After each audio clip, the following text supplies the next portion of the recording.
Firman Tuhan yang akan kita renungkan pada malam hari ini terambil dari 1 Tesalonika pasal 5 ayat 17. Firman Tuhan ini adalah ayat yang terpendek ya di dalam Alkitab. 1 Tesalonika pasal 5 ayat 17. Situ dikatakan, tetaplah berdoa. Tetaplah berdoa. Sebelum kita mendengarkan penjelasan firman Tuhan, mari kita bersatu di dalam berdoa. Bapa Surgawi, kami sungguh bersyukur karena di malam hari ini Tuhan kembali mengumpulkan kami untuk datang bersekutu dan belajar firman Tuhan serta berdoa. Dan pada saat ini kami mau mendengarkan firman-Mu. Tuhan pimpin kami dengan Roh Kudus-Mu, supaya kami bisa mengerti apa kehendak Tuhan dan kami sungguh-sungguh melakukannya dalam kehidupan kami sehari-hari. Terima kasih ya Tuhan, ampunilah dosa dan pelanggaran kami. Kami berdoa di dalam nama Tuhan Yesus Kristus. Amin. Nah, saudara-saudara yang terkasih di dalam Tuhan Yesus Kristus, berdoa adalah kata yang tidak asing lagi bagi kita orang-orang Kristen. Kita sering mendengarnya, bahkan kalau kita melihat dalam semua kegiatan gereja kita selalu ada yang namanya berdoa. Bahkan dalam setiap khotbah-khotbah banyak sekali kita mendengarkan tentang penjelasan mengapa pentingnya kita harus berdoa.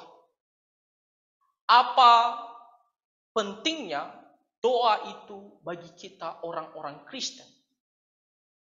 Nah, namun walaupun kita sering mendengarnya, kita sering mendengarkan pengajaran bahwa kita harus berdoa. Namun kenyataannya kita sulit melakukannya. Kita tidak gampang untuk menaatinya. Bahkan kita kadang-kadang mau berdoa itu secara terpaksa saja. Kita mau cepat-cepat doa itu bisa lewat. Kita tidak mau lama-lama. Dan kadang-kadang juga kita hanya mau berdoa hanya dalam waktu-waktu tertentu saja. Kita tidak merasa bahwa berdoa itu harus selalu, harus konsisten dalam kehidupan kita sehari-hari. Nah, itu buktinya bahwa kita itu tidak begitu suka untuk berdoa. Kita tidak mau untuk selalu mau berdoa kepada Tuhan. Ada satu video yang saya tonton di YouTube seorang anak kecil dengan adiknya, mereka mau makan. Dan abangnya ini, dia yang pimpin doa makan. Dan waktu abangnya pimpin doa makan, dia berdoa untuk makanan itu. Lalu selain itu dia berdoa untuk hal yang lain. Dia sebutkan tentang pokok doa yang lain. Sehingga agak lama sedikit. Jadi setelah selesai dikatakan amin, adiknya langsung tunjukkan sikap marah sama abangnya. Dia bilang, kenapa kamu berdoa begitu lama? Terus abangnya dibilang, ini kan berdoa tak masalah. Ya berdoa untuk makan saja, nggak usah doakan bapak, doakan mama, banyak sekali yang kamu doakan. Memang satu sisi dia benar ya, kalau kamu makan ya doa makan saja. Tapi satu sisi kita melihat reaksinya itu loh, marah sama abangnya.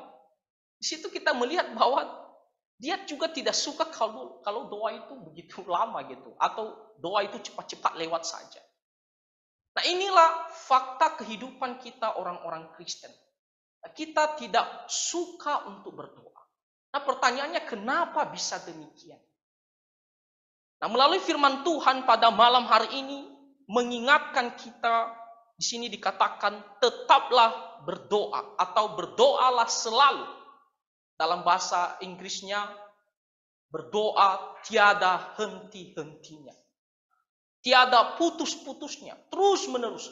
Bukan berarti bahwa dalam kehidupan kita sehari-hari kegiatan kita hanya untuk berdoa saja, tidak melakukan kegiatan lain. Bukan itu maksudnya. Tapi maksudnya adalah kehidupan berdoa kita itu tidak boleh bolong-bolong begitu saja. Tapi setiap hari kita ada berdoa. Kita selalu suka untuk berdoa. Lalu pertanyaannya adalah bagaimana caranya supaya kita bisa memiliki hati atau keinginan untuk mau berdoa sesuai dengan ajaran firman Tuhan ini. Tetaplah berdoa. Inilah yang kita akan pelajari. Nah, yang pertama yang menjadi pelajaran kita agar kita bisa selalu mau berdoa, yaitu kita harus membangun karakter kita, kebiasaan, gaya hidup kita untuk berdoa. Kita jangan jadikan doa itu hanya sebagai suatu kegiatan keagamaan saja. Kalau kita bertanya kepada seseorang, kenapa kamu mau berdoa? Orang akan mengatakan, karena saya lagi ada masalah, saya berdoa. Dan saya berharap ada pertolongan daripada Tuhan. Lalu kapan kamu mau berdoa? Dia akan jawab, ya ketika saya ada masalah. Jadi kelihatan sekali bahwa doa itu dilakukan ketika dia dalam keadaan kepepet saja. Ketika dia dalam keadaan ada masalah, barulah dia mau berdoa. Tapi ketika dia dalam keadaan baik-baik saja, dia merasa berdoa itu tidak perlu dilakukan selalu, tidak perlu dilakukan setiap hari. Itu berarti bahwa doa itu bukan menjadi sebuah gaya hidupnya. Bukan yang menjadi sesuatu kesukaan bagi pribadinya untuk berdoa. Maka sebagai orang Kristen, kita harus bangun suatu karakter, keinginan untuk berdoa. Menjadikan doa itu sebagai gaya hidup kita sehari-hari. Kalau di kitab Mazmur mengatakan, Taurat Tuhan itu menjadi kesukaan bagi kita. Sesuatu yang kita sukai. Maka doa itu juga kita harus menjadikan sesuatu yang kita sukai dalam kehidupan kita sehari-hari. Bukan sesuatu yang membosankan atau sesuatu yang hanya menghabis-habiskan waktu. Kalau saya lagi dalam keadaan sulit, barulah saya membutuhkan namanya doa. Tapi kalau dalam keadaan baik saja, tidak perlulah berdoa. Saudara-saudara, kita harus lihat diri kita. Bagaimana sikap kita, perasaan kita terhadap kehidupan doa itu? Apakah kita menjadi seorang pribadi yang suka mau berdoa? Menjadikan doa itu sebagai karakter kita, tidak boleh pisah dari diri kita. Setiap ada kesempatan, kita mau selalu berdoa. Kita bukan menghindarinya. Kita tidak mengatakan, oh berdoa lagi, aduh capeklah untuk berdoa. Bukan, tapi sesuatu yang kita suka, kita mau berdoa. Kalau kita melihat penulis kitab 1 Tesalonika ini, yaitu Rasul Paulus. Kalau kita membaca di pasal pertama, Rasul Paulus tidak hanya mengajarkan tetaplah berdoa, tetapi dia memberikan teladan, contoh bagi kita. Kalau kita melihat di ayatnya yang kedua, di sini dikatakan kami selalu mengucap syukur kepada Allah karena kamu semua dan menyebut kamu dalam doa kami. Kami selalu. Di kitab Filipi dikatakan juga, aku selalu berdoa. Jadi kita melihat bagaimana Rasul Paulus, dia adalah seorang pribadi yang sangat suka berdoa. Yang tidak boleh jauh daripada kehidupan doa.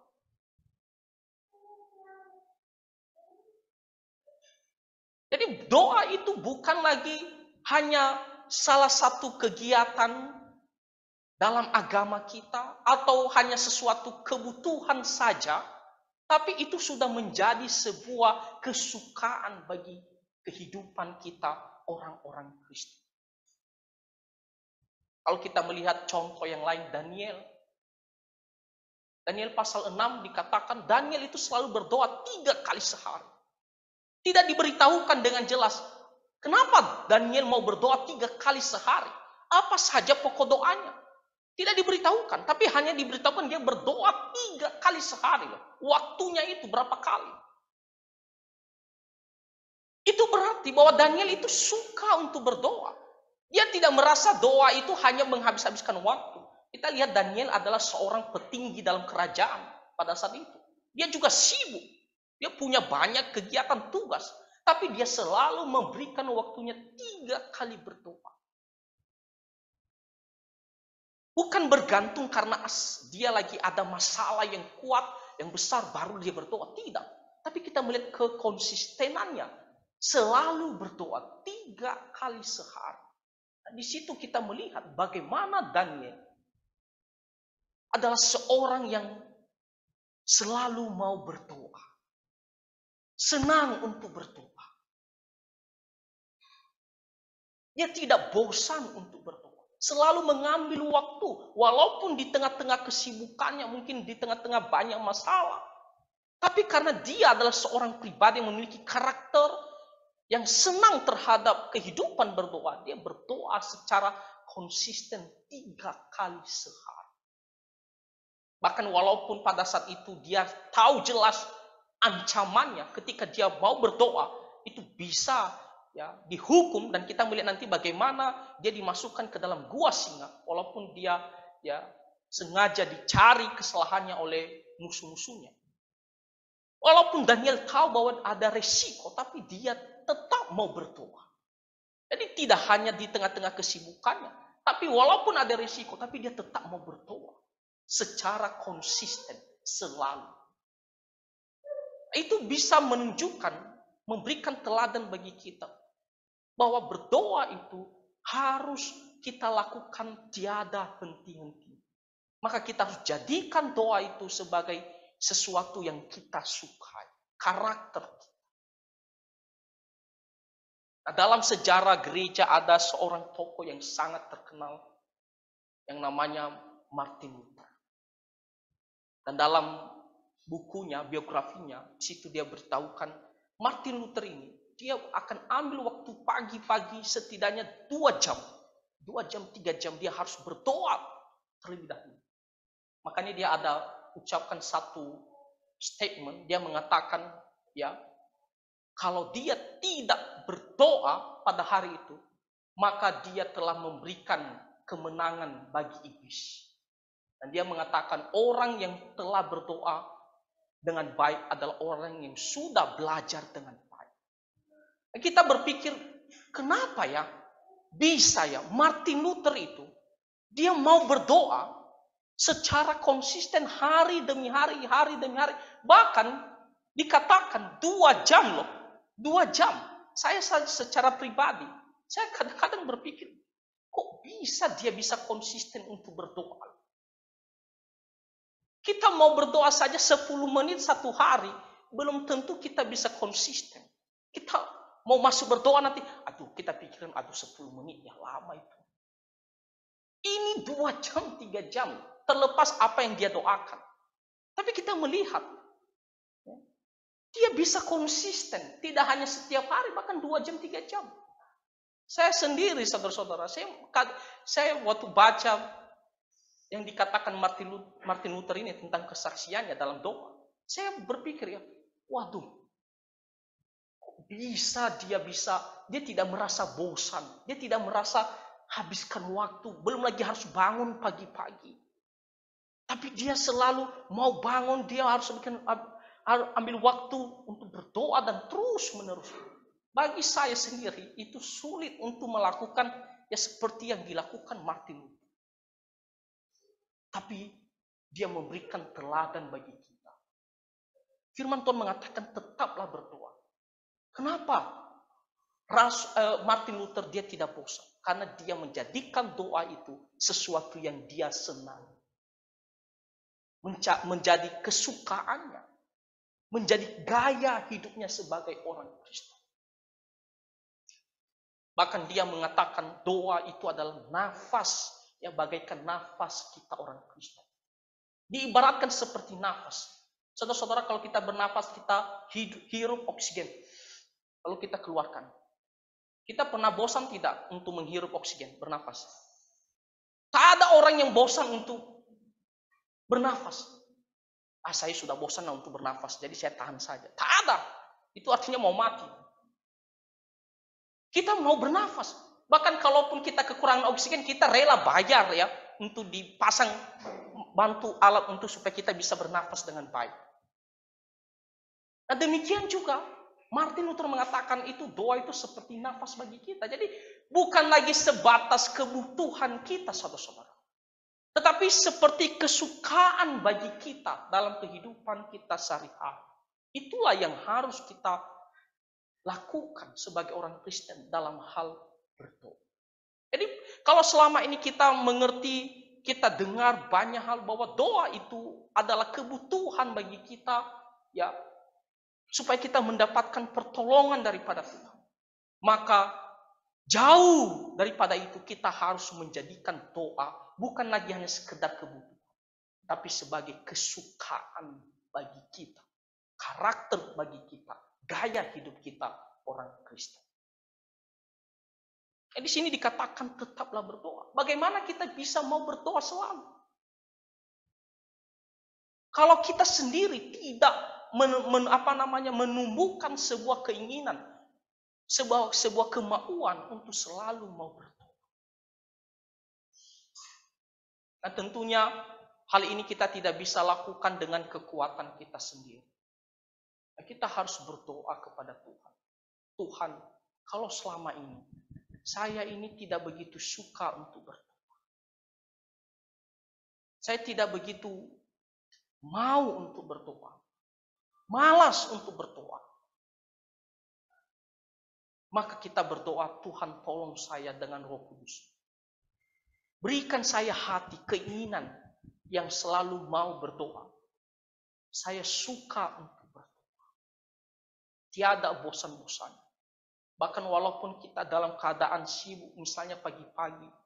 Kadang kalau kita bangun pagi, kita sudah pikirkan pekerjaan. Kita mau cepat-cepat mau berangkat. Tapi kalau kita punya suatu kesukaan untuk berdoa, kita akan selalu mengambil waktu untuk berdoa.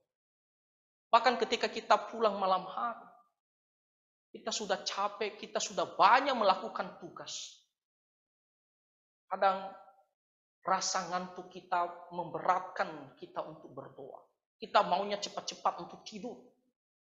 Makanya kita mungkin tidak ada yang saat teduh atau jarang saat teduh. Kita mau cepat-cepat tidur. Tapi kalau kita jadikan doa itu sebagai sesuatu kesukaan bagi kita, kita tidak akan melewatkan kesempatan untuk berdoa. Tidak akan bisa melewatkan. Karena sesuatu yang kita suka. Kalau dikatakan sesuatu yang kita suka, kita lihat saja ada kesempatan, kita mau. Jadi di sini yang menjadi pelajaran pertama bagi kita adalah mari kita menjadikan doa itu sebagai suatu kesukaan bagi kita. Agar kita bisa melakukan perintah firman Tuhan ini, tetaplah berdoa. Harus menjadikan doa itu sebagai sesuatu kesukaan bagi kita.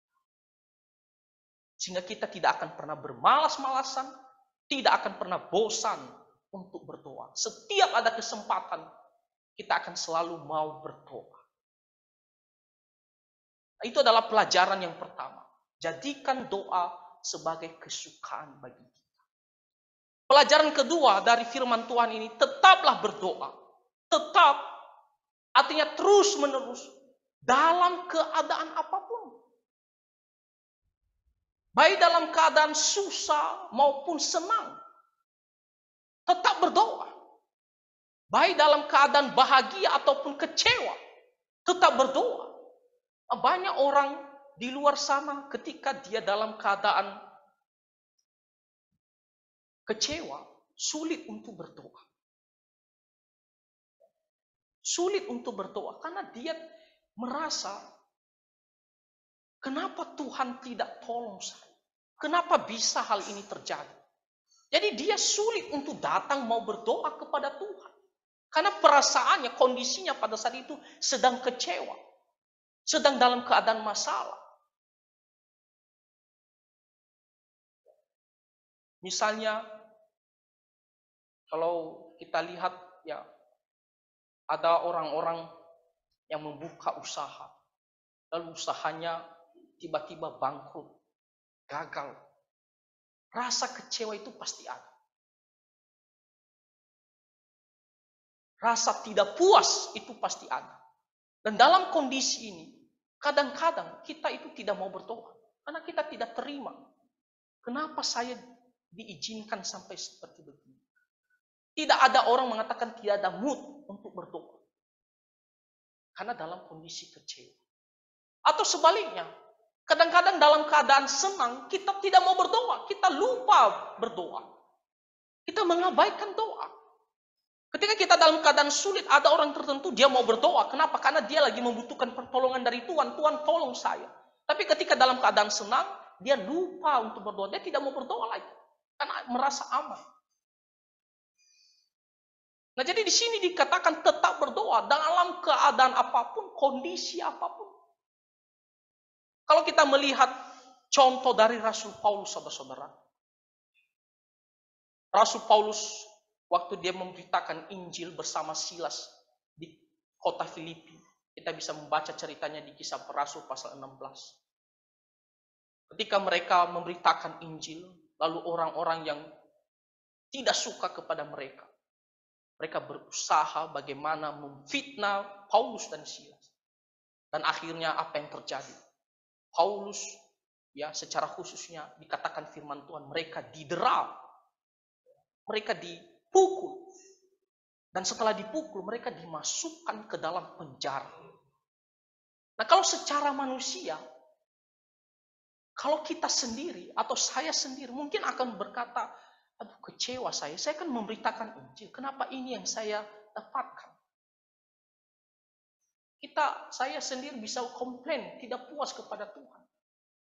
Tapi kita melihat di Kisah Para Rasul pasal 16 ayat 25. Firman Tuhan mengatakan pada malam hari, tengah malam, Paulus dan Silas, mereka berdoa dan bernyanyi. Berdoa.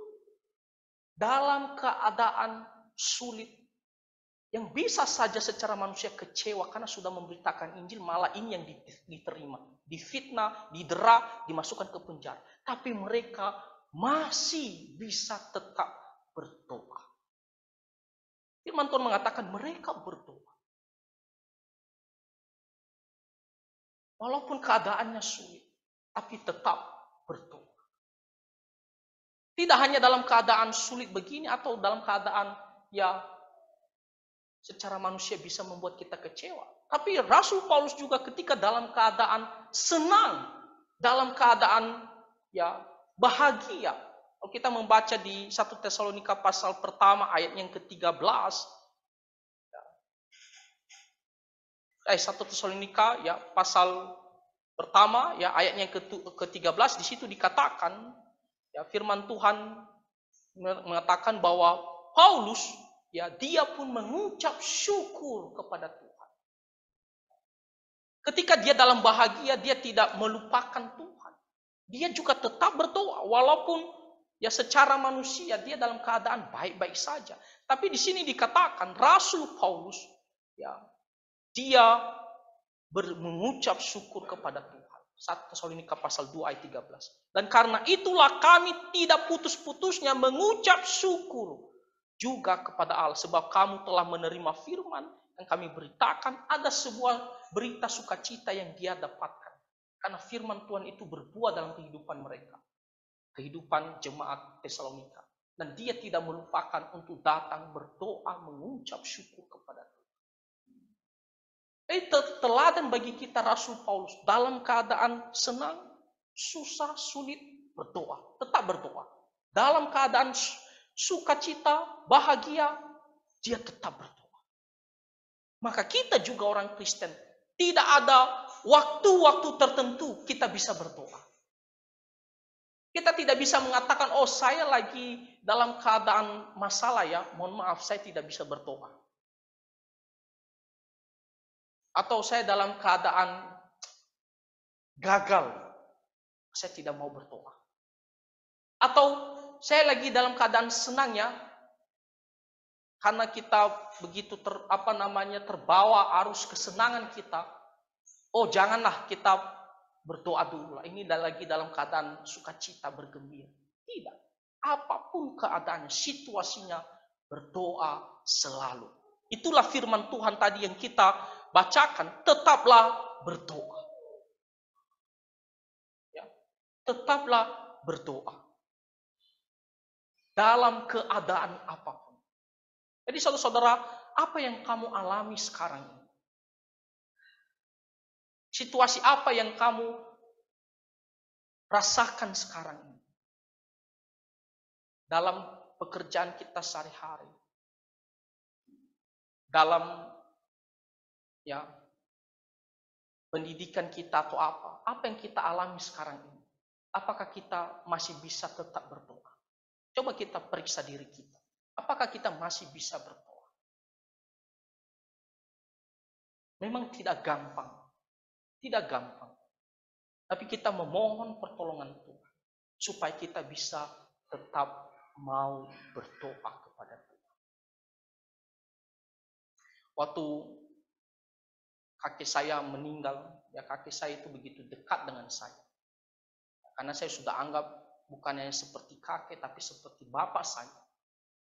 Berhubung bapak saya sudah meninggal jauh-jauh sebelumnya waktu saya masih kecil. Waktu kakek saya meninggal, wah seperti membuat saya itu benar-benar kecewa sekali. Kecewa sekali. Saya ingat masa-masa kasih sayangnya, bagaimana dia membimbing saya.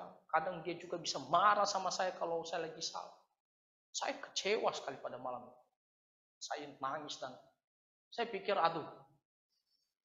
ada keluarga saya yang juga sebagai guru jemaat ya, kalau di sana dikatakan guru jemaat, dikatakan berdoa saja, berdoa ya supaya Tuhan menghibur keluarga kita. Jangan sampai kamu drop, berdoa. Tak bisa berdoa. Karena tidak sesuai dengan kondisi yang saya harapkan. Kita bisa berdoa walaupun dibilang nenek, berdoalah supaya jangan sampai kamu drop gitu. Dan supaya keluarga juga bisa kuat. Tak bisa berdoa. Karena lagi dalam keadaan sedih, kecewa. Karena saya harapkan supaya dia umur panjang, ya. Dan saya bisa bertemu suatu hari, saya bisa bahagiakan dulu. Dia sudah pergi. Nah, itu sebagai contoh bahwa kita tak bisa berdoa gampang saja dalam keadaan semua keadaan. Tetapi saudara-saudara, kita punya Tuhan. Roh Kudus akan menolong kita. Ya, Roh Kudus akan menolong kita. Ya, sehingga kita bisa selalu mau berdoa. Nah, jadi apa yang menjadi pelajaran bagi kita melalui firman Tuhan ini? Tetaplah berdoa. Yang pertama, jadikan doa itu sebagai kesukaan kita. Gaya hidup kita. Sehingga kita bisa tetap berdoa, selalu berdoa, tidak bosan-bosannya, tidak bermalas-malasan, karena kita suka berdoa. Dan kita memohon pertolongan Roh Kudus untuk menolong kita. Supaya kita benar-benar mencintai yang namanya doa. Tidak hanya sekedar kebutuhan, tapi sebagai kesukaan bagi kita. Kedua, tetaplah berdoa dalam keadaan apapun. Susah, senang, kecewa, bahagia. Walaupun sulit, tapi kita punya Tuhan juga. Tuhan akan menolong kita. Sehingga kita tidak pernah putus-putusnya untuk berdoa sesuai dengan firman Tuhan ini. Tiada henti-hentinya untuk berdoa. Terlebih dalam menghadapi kehidupan kita sehari-hari dan menjelang kedatangan Tuhan Yesus. Doa itu begitu penting. Maka kita harus selalu menjaga supaya kita bisa memiliki kehidupan berdoa tiada henti-henti. Jadi mari terus berdoa. Jangan berhenti. Jangan bermalas-malasan. Jangan merasa bosan. Terus berdoa. Kiranya Tuhan menolong kita semua. Dan Tuhan Yesus memberkati. Mari kita bersatu di dalam doa. Bapa Surgawi, kami sangat bersyukur untuk firman-Mu yang mengajarkan kami agar kami tetap berdoa. Tolonglah kami supaya kami bisa menjadikan kehidupan berdoa sebagai kesukaan kami, sebagai gaya hidup kami, anak-anak Tuhan. dan supaya kami juga tetap berdoa dalam kondisi apapun, dalam situasi apapun, sehingga kami tidak berhenti-henti, tiada putus-putusnya untuk datang berdoa kepada Tuhan. Tuhan, terima kasih atas firman-Mu, dan tolonglah kami untuk bisa taat akan firman-Mu. Di dalam nama Tuhan Yesus Kristus kami berdoa. Amin.